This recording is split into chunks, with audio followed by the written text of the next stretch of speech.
கிறிஸ்துவுக்குள் பிரியமானவர்களே, நம்முடைய சேனலுக்கு உங்களை அன்புடன் வரவேற்கிறோம்.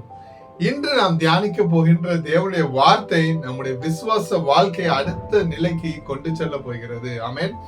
இன்றைய தலைப்பு, பின்வாங்கி போகாமல் ஆத்துமாவை ரட்சிப்போம். எபிரேயர் 10ஆம் அதிகாரம் 39ஆம் வசனம் நமக்கு ஒரு வல்லமையான நினைப்பூட்டுதலை வசனம் தருகிறது. ஆமென். நாமோ கெட்டு போக பின்வாங்குகிறவர்களாய் இராமல் ஆத்துமா ஈடேற விசுவாசிக்கிறவர்களாய் இருக்கிறோம். ஆமென். ஹல்லேலூயா.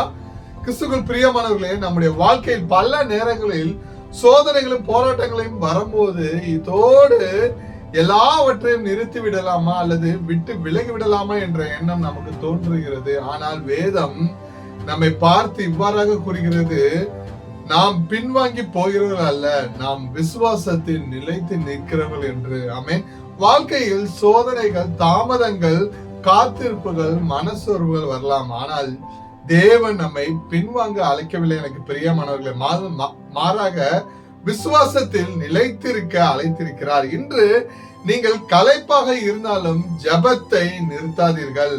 சூழ்நிலை மாறவில்லை என்றாலும் விசுவாசத்தை கைவிடாதீர்கள். தேவன் ஆரம்பித்ததை அவர் நிறைவேற்றுவார். ஆமென். ஹல்லேலூயா. எனவே இந்த நாளில் ஒரு தீர்மானம் எடுப்போம். எனக்கு பிரியமானவர்களே, சூழ்நிலையில் எப்படிப்பட்டவர்களாய் இருந்தாலும் நான் பின்வாங்க மாட்டேன், விசுவாசத்தில் நிலைத்து நிற்பேன் என்று. ஏனென்றால் நாம் கெட்டு போக பின்வாங்குகிறோம் அல்ல. ஆமென். ஜெபிப்போம். அன்புள்ள ஆண்டவரே, இந்த வீடியோவை பார்த்து கொண்டிருக்கும் ஒவ்வொருவருக்காக நாங்கள் ஜெபிக்கிறோம். சோர்ந்து போன இதயங்களுக்கு புதிய பலனை தாரும். பின்வாங்கி போகும் எண்ணங்களை மாற்றி ஆத்துமா ஈடேற விசுவாசிக்கிற விசுவாசத்தை இவர்களுக்கு கட்டளையிடும். இயேசு கிறிஸ்துவின் வல்லமையான நாமத்தினால் ஜெபிக்கிறோம் ஜீவன் நல்ல தகப்பனே. ஆமென். இந்த செய்தி உங்களுக்கு ஆசீர்வாதமாக இருந்திருந்தால் வீடியோவை லைக் செய்யுங்கள், உங்கள் நண்பர்களோடு பகிர்ந்து கொள்ளுங்கள். மறக்காமல் நம் சேனலுக்கு சப்ஸ்கிரைப் செய்யுங்கள். தேவன் உங்களை ஆசீர்வதிப்பாராக. ஆமென்.